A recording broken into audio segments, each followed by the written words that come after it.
Hello बच्चों, मैं हूँ टूनी चिड़िया। आप देख रहे हैं डीएम टूनी टीवी। इस चैनल को सब्सक्राइब करना ना भूलें। बहुत समय पहले की बात है।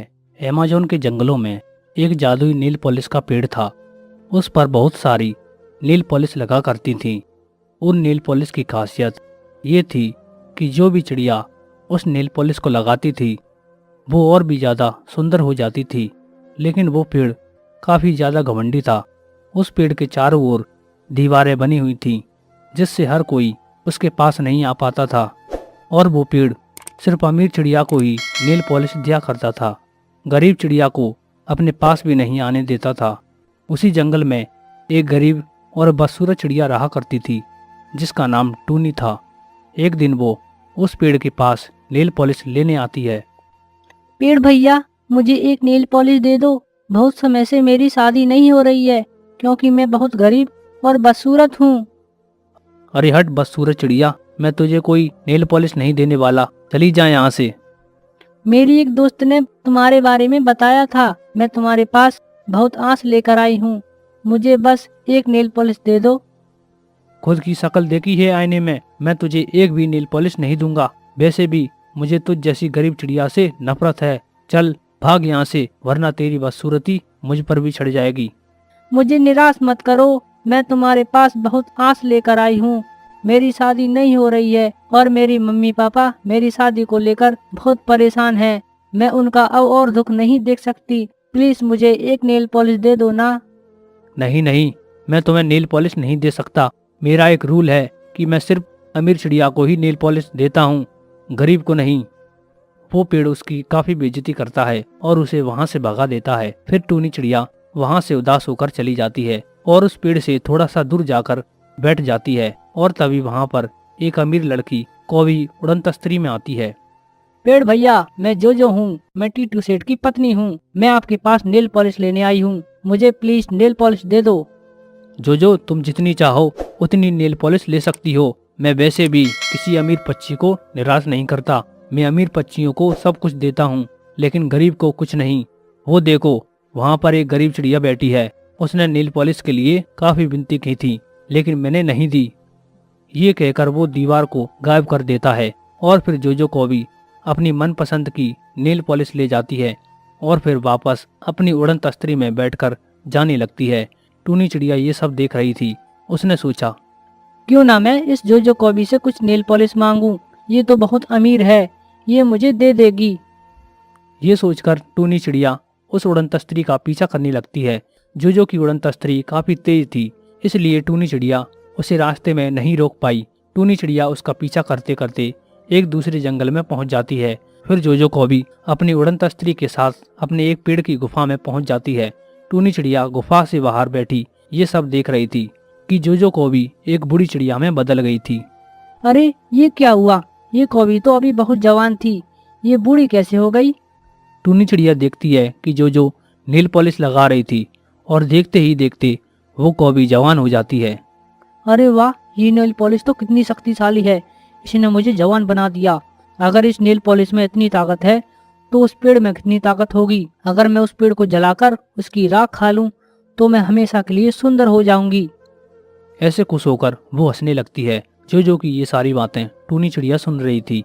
उसकी ये सारी बातें सुनकर टूनी उदास हो जाती है और सोचने लगती है, मुझे ये खबर जल्दी से जल्दी पेड़ भैया को बतानी होगी, वरना वो मारे जा सकते हैं। ये सोचकर टूनी जल्दी से उस पेड़ के पास भागती है। टूनी चिड़िया उसे सारी बातें बताती है। हट गरीब चिड़िया, मुझे पता है तू झूठ बोल रही है। तू उस कौवी से जल रही है। मुझे पता है कि तू उसकी चुगली कर रही है, मेरी दोस्त बनना चाहती है जिससे मैं तुझे नील पॉलिश दे दूं। लेकिन चिड़िया, मैं तुम्हारे इस जाल में नहीं फंसने वाला। चली जाओ यहाँ से। फिर बेचारी टूनी चिड़िया वहाँ से उदास होकर चली जाती है। फिर अगले दिन वो कौवी हाथ में कुल्हाड़ी लेकर आती है। उस कौवी के हाथ में कुल्हाड़ी देखकर पेड़ भी बहुत डर जाता है और उसे देखकर बहुत घबरा जाता है, जिससे वो अपने सामने एक बहुत बड़ी दीवार खड़ी करता है। लेकिन वो दीवार उस कौवी के एक ही बार से टूट जाती है और फिर उस पेड़ के दिमाग में टूनी चिड़िया की वही बातें चलने लगती हैं जो सारी बातें कल टूनी ने उसे बताई थीं। मुझे कल उस चिड़िया की बातों पर विश्वास कर लेना चाहिए था, लेकिन मैंने उसे डांट कर भगा दिया। पेड़ और भी ज्यादा डरने लगता है। और तभी वहां पर टूनी चिड़िया अपने हाथ में 2 गुब्बारे लेकर आती है और उन दोनों गुब्बारों में से टूनी चिड़िया एक गुब्बारा उस कौवी के ऊपर फेंक देती है। कौन है तू और यहाँ क्या कर रही है? मेरा नाम टूनी है और मैं इस जंगल में रहती हूँ। मैं तुम्हारे सारे इरादों से वाकिफ हूँ। मुझे पता है कि तू इस पेड़ को काटकर जलाकर और इसकी राख खाना चाहती है, जिससे तुझे कभी बुढ़ापा ना आए, लेकिन मैं तुझे यह काम नहीं करने दूंगी। फिर टूनी वो दूसरा गुब्बारा भी उस कौवी के ऊपर फेंक देती है और एक माचिस की तिल्ली जलाकर उस कौवी के ऊपर फेंक देती है।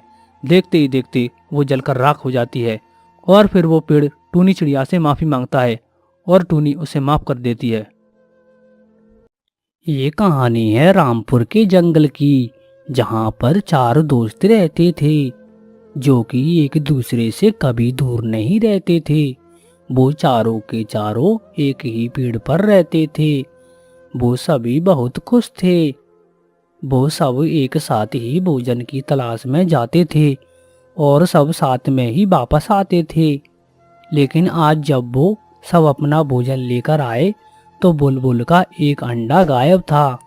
बुलबुल तो रोने लग जाती है।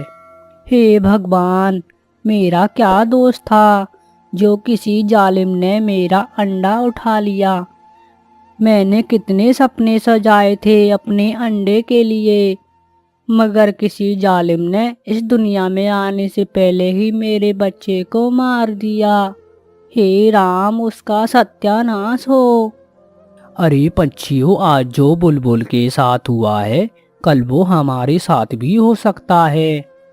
इससे पहले कि समय हमारे पंखों से निकल जाए हमें कुछ ना कुछ तो करना ही होगा अपने अंडों की रक्षा के लिए।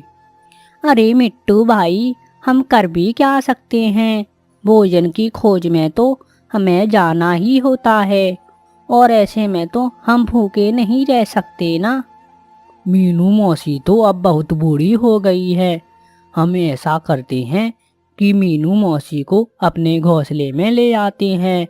इस तरह से जब भी हम भोजन लेने जाएंगे तो वो हमारे घोंसले की और हमारे अंडों की रखवाली करेंगी और इस तरह से हमारे अंडे भी सुरक्षित रहेंगे। कबूतर की ये बात तो सबको बहुत अच्छी लगती है। फिर टूनी चिड़िया और बाकी के सारे पंछी मीनू मौसी के पास जाते हैं। मीनू मौसी जी, हम सब लोग बहुत परेशान हैं। आप कृपया करके हमारे साथ चलें। हमें आपकी मदद की ज़रूरत है। अरे बेटा, मैं एक बूढ़ी चिड़िया कैसे आप लोगों की मदद कर सकती हूँ? अभी ये बुढ़ापा मेरा साथ नहीं देता बेटा। मीनू मौसी, आज बुलबुल का अंडा किसी ने चुरा लिया है। जब हम भोजन लेने गए थे तो उसका अंडा गायब था। अब बस जब हम भोजन लेने जाएंगे तो आप हमारे अंडों की रखवाली कर लिया करना और बदले में हम आपके लिए भोजन ले आया करेंगे। मीनू चिड़िया तो बहुत बूढ़ी हो चुकी थी। उसे भी भोजन ढूंढने में बहुत दिक्कत होती थी, इसलिए वो मान जाती है और उनके साथ चल देती है। ठीक है टूनी बेटा, मैं चलूंगी आप लोगों के साथ। वैसे भी मैं सारा दिन घोंसले में ही बैठी रहती हूँ। मैं बहुत अच्छे से तुम लोगों के घोंसलों की रखवाली कर लिया करूँगी और मेरा समय भी निकल जाया करेगा। फिर टूनी चिड़िया मीनू मौसी को अपने घोंसले में ले जाती है। मीनू मौसी, ये घोंसला आज से आपका है। आप यहीं पर रहा करेंगी और आपको भोजन की चिंता नहीं करनी है। हम सब हैं ना, हम खुद ही आपके लिए भोजन का बंदोबस्त कर लिया करेंगे। अगले दिन सभी पंछी भोजन ढूंढने की तैयारी करते हैं और जाने से पहले वो मीनू मौसी से कहते हैं, माँ जी, मेरा एक अंडा घोंसले पे है। माँ जी, मेरे भी 2 अंडे हैं। माँ जी, बस आप यहाँ से अब कहीं नहीं जाना। अब हम जा रहे हैं भोजन ढूंढने। बस अब आप हमारे अंडों का ध्यान रखना। फिर वो सब वहाँ से चले जाते हैं। बूढ़ी मीनू मौसी घोंसलों पर पूरी तरह से नजर जमाए बैठी थी। वो इधर उधर बहुत ही ध्यान से देख रही थी और वो एक अंडा चोर तो एक कौवा था जो वहीं पास में ही रहता था। उस पर किसी भी पंछी को शक नहीं होता था, क्योंकि वो तो दूसरे पंछियों के सामने बहुत ही अच्छा बनने का नाटक करता था। अरे ये क्या हो गया? ये मीनू मौसी यहाँ पर कहाँ से आ गई? अब मैं अंडा कैसे चुराऊंगा? और कल तो मैंने बहुत ही आसानी से अंडा चुरा लिया था। अब मुझे थोड़ा दिमाग लगाना पड़ेगा और इस बूढ़ी मीनू मौसी को थोड़ा उल्लू बनाना होगा, तभी मैं अंडा चुरा पाऊंगा। फिर वो कालू कौवा मीनू मौसी के पास जाता है। कौन हो तुम? यहाँ से भाग जाओ, वरना मैं सबको बुला लूंगी। चलो चलो भागो यहाँ से। अरे अरे मीनू मौसी, शांत हो जाएं। मैं कालू कौवा हूँ और मैं इसी जंगल में रहता हूँ। अच्छा अच्छा, तो क्या काम है तुम्हें और यहाँ क्यों आए हो? मीनू मौसी, मैं उड़ते उड़ते थक गया था, इसलिए थोड़ा आराम करने के लिए मैं यहाँ बैठ गया हूँ। आप मुझे गलत ना समझो।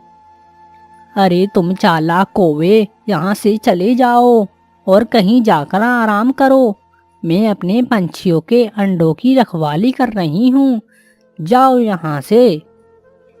ये बुढ़िया तो बहुत होशियार लग रही है। अरे मीनू मौसी, वो देखो पीछे क्या है? कहाँ? मुझे तो कुछ नहीं दिख रहा। अरे मीनू मौसी, वो देखो ना, वो बड़े पेड़ के पास, उसके पीछे। जैसे ही मीनू चिड़िया अपना ध्यान उधर करती है, इतने में कालू कौवा अंडा लेकर वहां से उड़ जाता है। अरे ये कौवा कहाँ चला गया? अभी अभी तो यहीं था। अरे नहीं, वो चोर कौवा तो चिड़िया का अंडा उठा कर ले गया। फिर बूढ़ी मीनू चिड़िया उस कौवे के पीछे उड़ती है। वो अपनी पूरी ताकत से उड़ती है। कालू कौवा एक जगह पर अंडा लेकर बैठा था। वो उस अंडे को पीने ही वाला था। आज तो बहुत मेहनत करनी पड़ी। चलो कोई ना, मेहनत का फल भी तो मिला है। अरे चोर कौवे, मैं देती हूँ तुझे तेरी मेहनत का फल। फिर मीनू चिड़िया तो कौवे की झाड़ू से खूब पिटाई करती है। ओ हाय हाय, मैं मर गया। हाय मीनू मौसी, मैं मर गया। बस एक बार मुझे छोड़ दें।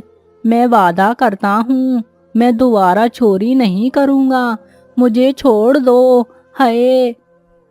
परंतु बूढ़ी मीनू चिड़िया तो कौवे को मारे ही जा रही थी और शोर सुनकर बाकी के सारे पंछी भी वहां पर आ जाते हैं। आज तो पहले ही दिन मैंने चोर को पकड़ लिया। ये ही वो कौवा चोर है। मुझे बातों में लगाकर चिड़िया बेटा तेरा अंडा उठा कर ले गया था, लेकिन मैंने इसे सबक सिखा दिया। तो ये बात है, तुम हो अंडा चोर। अब तैयार हो जाओ पिटने के लिए। और इससे पहले कि दूसरे पंछी भी कौवे को मारते, कौवा तो वहां से भाग जाता है। फिर चिड़िया अपना अंडा सुरक्षित उठाकर अपने घर ले जाती है। अब सब पंछी खुश थे, क्योंकि चोर भाग गया था और बूढ़ी मीनू चिड़िया ने अपना काम बहुत ही अच्छे से किया था। ये कहानी मणिपुर के जंगल की है, जहां पर बरसात का मौसम आने वाला था और सभी बादल बरसात की तैयारी में लगे हुए थे। चलो साथियों, अब हमें बारिश की तैयारी करनी चाहिए। हाँ भाई, चलो हमें अभी से पानी की खोज करनी चाहिए, नहीं तो बरसात का मौसम निकल जाएगा और फिर जंगल में सूखा पड़ने लगेगा। आसमान में बादल पानी की तलाश में निकल पड़ते हैं, लेकिन उन्हें कहीं पर भी पानी नहीं दिख रहा था, और जहाँ से वो पानी सोख सकें और फिर बारिश कर सकें। पर भाइयों, बहुत दिन हो गए, हमने पानी जमा नहीं किया। क्या हम पानी की खोज कर पाएंगे? हमें जल्दी से बारिश करनी है, तो हमें जल्दी से पानी ढूंढना होगा। अरे भाई, पहले से ही जंगल में पानी की बहुत कमी है। चलो, मैं तो पास वाले जंगल से पानी ढूंढने की कोशिश करता हूँ। ठीक है भाइयों, ऐसा ही करते हैं। उसके बाद बादल जंगल की तरफ जाने लगते हैं और तभी रास्ते में उनको टीटू चिड़ा एक पेड़ की डाली पर बैठा हुआ दिखाई देता है और बादल टीटू चिड़ा को अपनी सारी परेशानी बताता है। अरे बादल भाई, हम जंगल के सारे पंछी पश्चिम इलाके वाली नदी से ही पानी पीते हैं, क्योंकि बाकी जगह पर पानी नहीं है। फिर तो बहुत अच्छा हुआ, मैं वहीं से जाकर पानी पी लूंगा। तुम्हारा बहुत बहुत धन्यवाद टीटू भाई। अरे कोई बात नहीं बादल भाई, मैं तुम्हें अभी जंगल की तरफ ले चलता हूँ, फिर तुम उधर जाकर कितना भी पानी ले सकते हो। फिर टीटू चिड़ा बादलों को अपने साथ ले जाता है और इसी तरह टीटू चिड़ा और बादल की दोस्ती हो जाती है।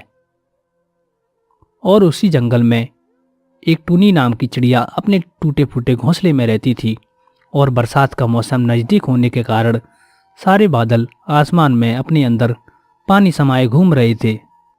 अरे नहीं, आसमान में कितने ज़्यादा और काले बादल छा रहे हैं। लगता है बहुत जोरों से बारिश होने वाली है। अगर कहीं बारिश ज़्यादा हो गई तो मेरा घोंसला तो और भी टूट जाएगा। पहले ही मेरा घोंसला कितना टूटा फूटा है। इससे पहले कि बारिश शुरू हो जाए मुझे अपना घोंसला और भी मजबूत करना होगा। फिर टूनी चिड़िया अपने घोंसले के लिए लकड़ियाँ ढूंढने चली जाती है। टूनी जंगल में बहुत लकड़ियाँ ढूंढती है पर उसे लकड़ियाँ कहीं नहीं मिलती। अब टूनी अपने घोंसले में वापस आ जाती है। तभी मौसम बदलने लगता है और जोरों से बारिश शुरू हो जाती है। इसी बीच टूनी अपने घोंसले को बचाए हुई थी, लेकिन ज़्यादा बारिश की वजह से टूनी चिड़िया का घोंसला टूट जाता है और बह जाता है। टूनी चिड़िया पेड़ की डाली पर बैठे बैठे भीग रही थी। अरे नहीं, कितना ठंडा पानी है। अरे बादलों, थोड़ा रहम करो, आज ही सारा पानी बरसाओगे क्या? कोई है यहाँ पर, मेरी मदद करो। बारिश बहुत तेज थी और टूनी चिड़िया बारिश में भीग रही थी और तभी उसे टीटू चिड़ा का ध्यान आता है, जो सभी की मदद किया करता था। क्यों ना मुझे टीटू भाई के पास जाना चाहिए, वो मेरी कुछ ना कुछ मदद जरूर करेंगे। फिर टूनी चिड़िया टीटू चिड़ा के पास जाती है। अरे टीटू भाई मेरी मदद करो ना। लेकिन टीटू चिड़ा के घर में इतनी जगह नहीं होती कि वो किसी और को आसियाना दे सके। फिर टीटू चिड़ा टूनी चिड़िया से कहता है, अरे टूनी बहन, चलो मैं तुमको अपने बादल दोस्त के पास ले चलता हूँ, वो तुम्हारी मदद जरूर करेगा। फिर ऐसे ही टीटू चिड़ा टूनी को अपने बादल दोस्त के पास भेज देता है और टूनी चिड़िया एक पेड़ की डाली पर जाकर बैठ जाती है और बादल को आवाज़ लगाती है, बादल भाई मेरी मदद करो, मेरा घर बरसात में बह गया है, प्लीज़ मेरी मदद करो। तभी आसमान से एक छोटा सा बादल टूनी चिड़िया के पास आता है और कहता है, अरे बहन, क्या हुआ? तुम मुझे क्यों पुकार रही हो? और इतनी तेज बारिश में तुम यहाँ क्यों बैठी हो? और अभी तो और भी तेज बारिश होने वाली है। अरे बादल भाई, जोर से बारिश के कारण मेरा घोंसला टूट कर बह गया। अरे टूनी बहन, तुम जंगल में कुछ दिन के लिए किसी और पंछी के घर में रह सकती हो ना? अरे बादल भाई, मैंने अपने सारे दोस्तों से मदद मांगी थी, पर किसी ने मेरी मदद नहीं की। क्या टूनी बहन, मैंने तो सुना था कि जंगल के सारे पंछी आपस में मिलजुल कर रहते हैं और उनमें बहुत गहरा प्रेम होता है। नहीं बादल भाई, समय के साथ साथ सब बदल जाते हैं और अभी दौर काफ़ी बदल गया है और हर पंछियों ने अपना अपना इलाका बना लिया है। जहाँ पर मजबूत लकड़ियाँ हैं वहाँ पर पंछियों ने डेरा डाल रखा है और वो उन लकड़ियों को किसी को नहीं लेने देते। अरे टूनी बहन, आपको मुसीबत में देखकर मुझे भी दुख हो रहा है। टूनी बहन, आप एक काम करिए, आप मेरे ऊपर ही घोंसला बना लीजिए। अरे बादल भाई, ये कैसे हो सकता है? हाँ टूनी बहन, ये संभव है। लेकिन ये तो बहुत मुश्किल होगा ना? हाँ, मुश्किल तो होगा, लेकिन टूनी बहन नामुमकिन नहीं। आपके लिए मैं लकड़ियाँ इकट्ठा करता हूँ, फिर आप मेरे ऊपर एक घोंसला बना लीजिए और ऐसा करने से आपको किसी भी तरह की कोई तकलीफ़ नहीं होगी और आपको ज़्यादा गर्मी नहीं लगेगी और ना ही ज़्यादा सर्दी लगेगी। आपका जीवन अच्छे से बीतेगा। बादल की ये बातें सुनकर चिड़िया के मन में एक उमंग सी जाग गई और वो उसी बारिश में एक एक करके सारी लकड़ियां बादल के ऊपर रख देती है और फिर जैसे तैसे टूनी बादल पर अपना घर बना लेती है और उसमें रहने लगती है। बादल टूनी चिड़िया को लेकर आसमान की तरफ लेकर उड़ जाता है। टूनी बहन, अब आपको कैसा लग रहा है बादलों के घर में? सच में बादल भाई, यहाँ पर तो बहुत अच्छा लग रहा है। आपका बहुत बहुत धन्यवाद। और ऐसे ही टूनी बादलों के घर में खुशी खुशी रहने लगती है।